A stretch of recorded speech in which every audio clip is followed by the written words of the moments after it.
নতুন একটি নোটিশ এসেছে এবং সেই নতুন নোটিশ নিয়েই আজকের এই ভিডিওতে আমরা আলোচনা করতে চলেছি। এই নোটিশ থেকে আমরা জানতে পারবো যে তোমাদের রেজাল্ট অ্যাকচুয়ালি কবে বেরোতে চলেছে।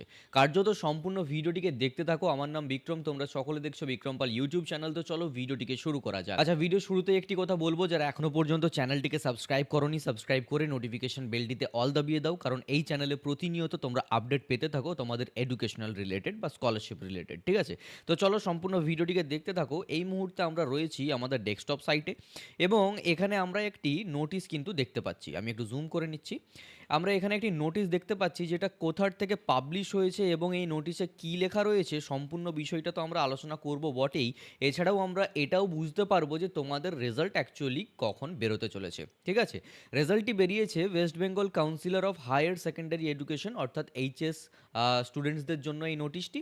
এবং এখানে 6 তারিখ 4 মাস 2026-এ কিন্তু এই বিজ্ঞপ্তিটি জারি হয়েছে। নোটিফিকেশন কি বলা হচ্ছে না, attention all head of institutions under the পারভিউ of the council. ঠিক আছে, তো এখানে বেসিক্যালি বলা হচ্ছে এটা হেড অফ ইনস্টিটিউশন অর্থাৎ হেডমাস্টার মশাইদেরকে কিন্তু এই নোটিফিকেশনটি দেওয়া হয়েছে প্রত্যেকটি স্কুলের। ওকে, এখানে কি বলা হচ্ছে, in continuation of the notification vide number এত, এটা বেসিক্যালি নোটিফিকেশনের নাম্বারটা, ডেট 23/3/2026, 23/3/2026-এ যে এই নোটিশটি জারি হয়েছিল সেই সংক্রান্ত নতুন নোটিশ কি, all stakeholders are hereby inform that the date of submission of practical and project marks of HS examination 2026 has been extended till 8/4/2026 with late fine. Basically এখানে বলা হয়েছে তোমাদের যে প্রজেক্ট বা প্র্যাকটিক্যালের যে মার্কস রয়েছে সেটা বোর্ডকে পাঠানোর যে লাস্ট ডেট সেটা বাড়িয়ে দেওয়া হয়েছে। সেটা বাড়িয়ে কত তারিখ করা হচ্ছে, 8 এপ্রিল অর্থাৎ আজকের দিন পর্যন্ত।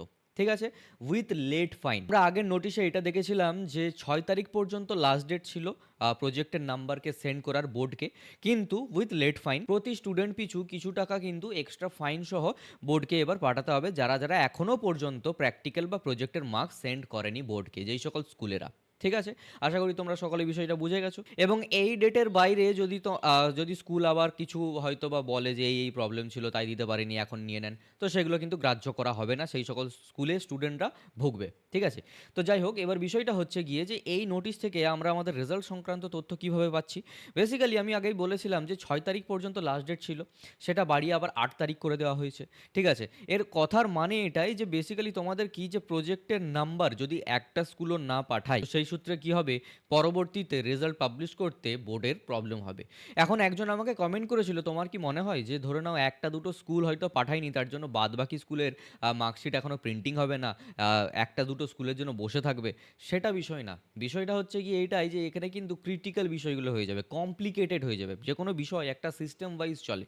ঠিক আছে, লক্ষ লক্ষ স্টুডেন্টের রেজাল্টের ব্যাপার এটা, তাই না? তো সেই জায়গাতে একটা সিস্টেম্যাটিকভাবে না চলতে পারলে কিন্তু প্রবলেম হবে। বোর্ড কিন্তু অপেক্ষা করবে এই 8 তারিখ পর্যন্ত। ঠিক আছে, তারপরে স্টুডেন্টদের মার্কসকে অনলাইনে পাবলিশ করে দেওয়ার কাজ সম্পূর্ণ হবে এবং তার পরবর্তীতে কি হবে না, মার্কশিট কিন্তু প্রিন্টিংয়ের কাজ শুরু করে দেওয়া হবে।